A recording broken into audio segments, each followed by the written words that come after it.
So, Brandon, thanks for joining me. I want to dive right into this documentary, Dead Name. Before we get into the controversy around the fact that this was essentially cracked down on by Vimeo and removed, we'll get into that. Tell us a little bit about the documentary.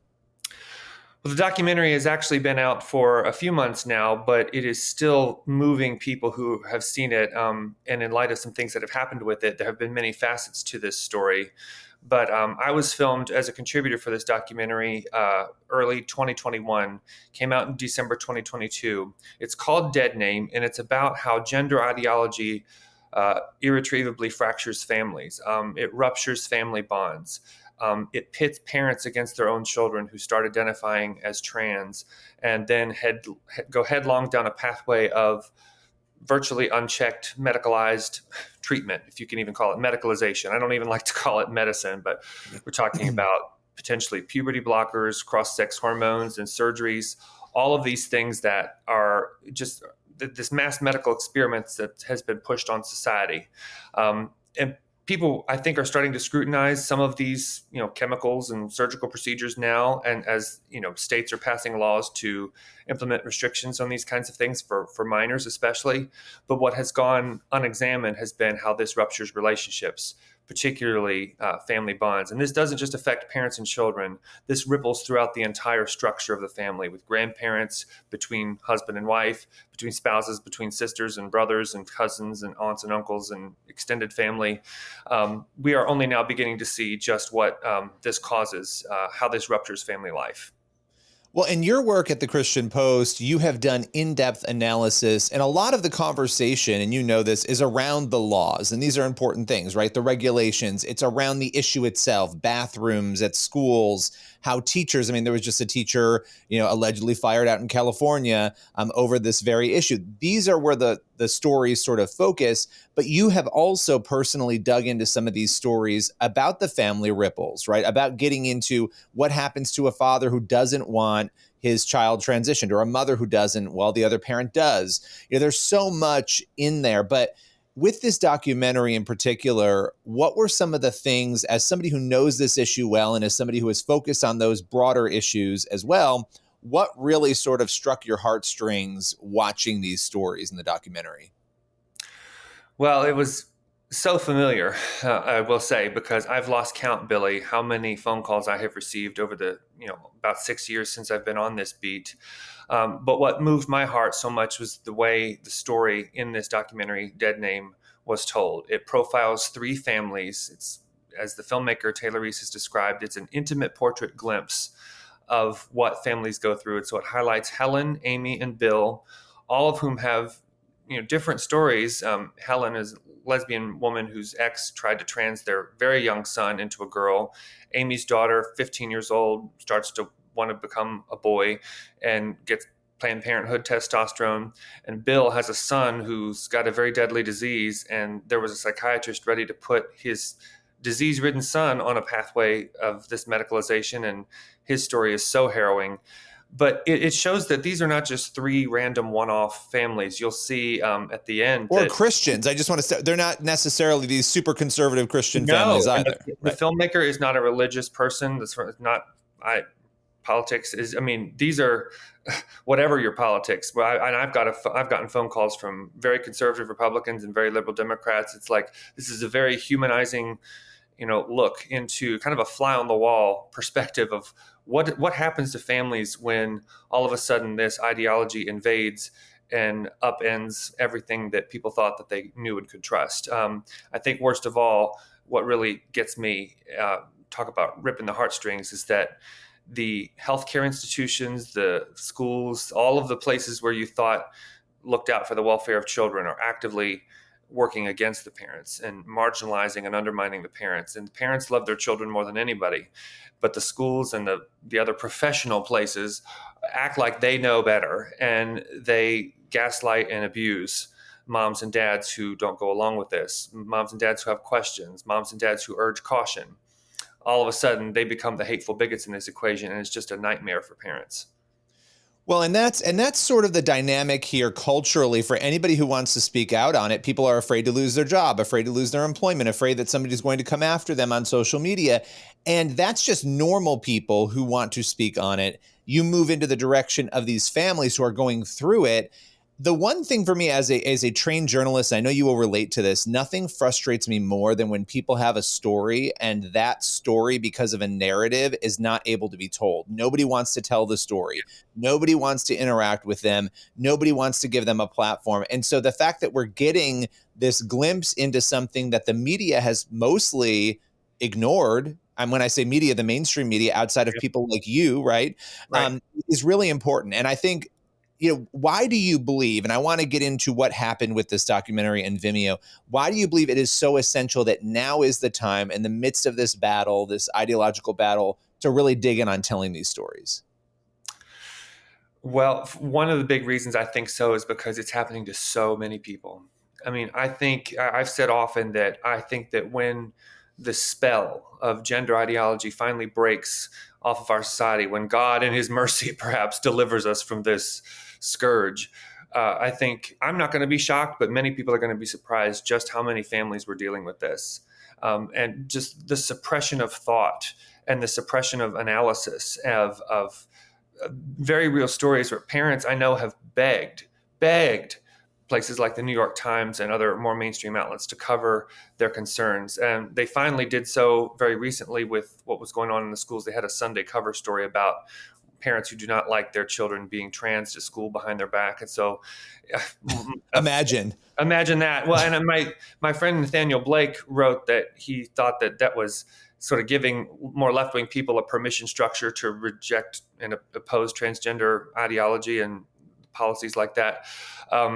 I think there are many reasons why there has been a lot of squelching and squashing of stories, but it's important to tell them regardless. I certainly at the Christian Post am going to continue giving parents a voice. I mean, again, I've heard from countless parents, from Christian and non-Christian alike, from all over the political spectrum. This is a very important story, not only because it's a medical scandal, Billy, but because of the social breakdown that it is causing. Yeah. And it's just the carnage will be so huge, and it's just breathtaking when you're on the front lines of it and you're hearing the stories in your inbox and on your voicemail. You know what it's really like. I think once the public gets a taste of that, people are going to wonder and say, how did we ever miss this? And the reason they missed it is because a vast portion of the legacy press chose not to tell the truth. That's the sad truth. They chose. And then there's the fear factor, which expands on that. Yeah, there's so much there to unpack. And you also have a documentary podcast, which is really phenomenal, Generation Indoctrination, that people can check out. Again, it's Generation Indoctrination. You have gone deep into this issue, into different elements of it, to really help people, I think, understand what is going on. But I want to talk about Vimeo and this documentary. So Dead Name ends up, as you said, a couple of months ago, it's on Vimeo. Suddenly the documentary disappears from the platform after people have paid to watch it and they've, purchased it through Vimeo. What in the world is going on? On January 23rd, poof, with no warning, it was just gone. And the Vimeo, the streaming platform, when asked, said that it violated their hateful conduct policy or something like that. But they didn't say what exactly in the movie was hateful. And it was just, sales had been brisk. It was, all over the world, people were watching this movie.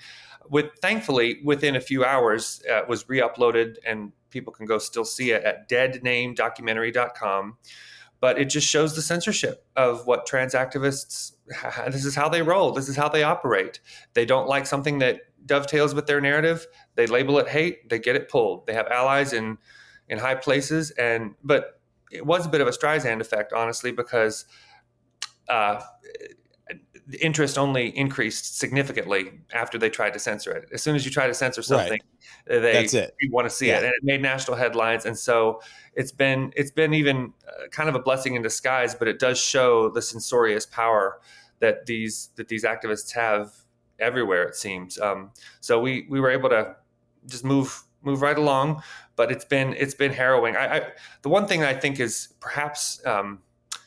This was tagged. Somebody uploaded a portion of the trailer on Twitter, and it was tagged as sensitive. But the trailer, which I do hope everybody goes sees, and then sees the full movie too. But there's a little boy, this is the son of the lesbian couple, who talks about genital surgery. He's all of 4 years old, where he says if you want girl parts and you don't have them, you can do special surgery where they turn it inside out and you get the female genitals. He basically says that. And it's so harrowing to see that come out of the mouth of a 4-year-old child.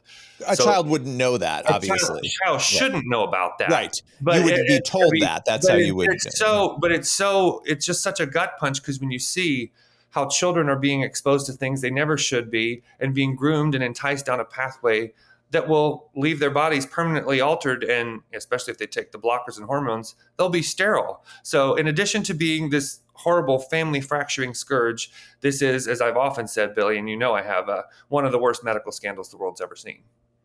We're inching toward the end of our time, but I want to ask you about something that is incredibly important, and it's something that you have covered in depth. Right now, America is all in on this gender issue, pushing it. Schools are pushing it. I mean, we know the drill. We know what's going on. When you look at Europe, Europe is moving away. They're making, it seems like, and correct me if I'm wrong, that most of these European countries are looking at the issue, pulling back, reassessing, trying to figure out where they've gone wrong on this.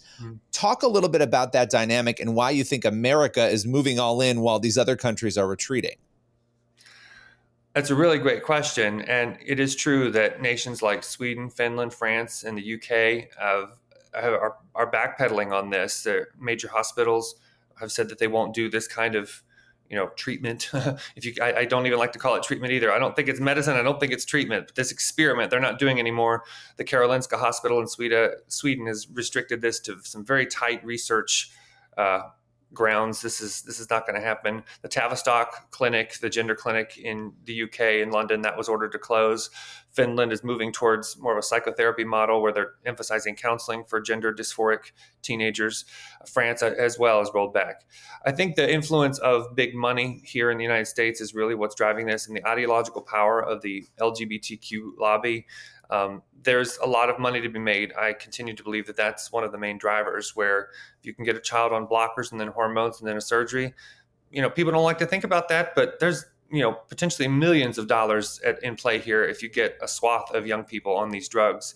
And concurrent with all of that is the ideological power that this is sort of the raison d'etre of the ideologues. It's kind of filled the void as religious faith is broken down in America. It seems that this gender ideology has filled the void, and it's a pretty cruel overlord. It forces children and young people and everybody to believe in utterly insane things that, for example, a man can become a woman. But this is at the highest levels of the American government. The NIH continues to fund experiments of this sort. And in fact, in January 19th, the New England Journal of Medicine published a study where these doctors, as kind of a who's who of the gender clinic people in the United States, were measuring psychosocial outcomes on 315, I think, transgender or non-binary identified youth. And they even found that 2 young people in that study took their lives by suicide, but the study was never stopped. And they breezily dismissed those suicides as adverse events. So they have a masterful way of spinning and gaslighting the public into believing that they're researching something important to study and know. Meanwhile, in my opinion, the studies are complete junk.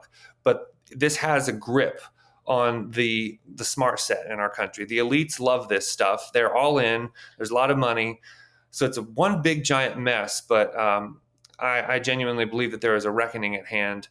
And the Dead Name film is, I think, a crucial part of how that's going to happen, because I think when people, regardless of their politics, see the damage that this does to families, only the cruelest among us don't have a heart for that. This is a very human thing. So I'm hopeful that we'll start to see a turnaround soon. And people can go see Dead Name at deadnamedocumentary.com. And people can read and look at your work over at christianpost.com. Brandon Showalter, appreciate your time as always. Thank you, Billy.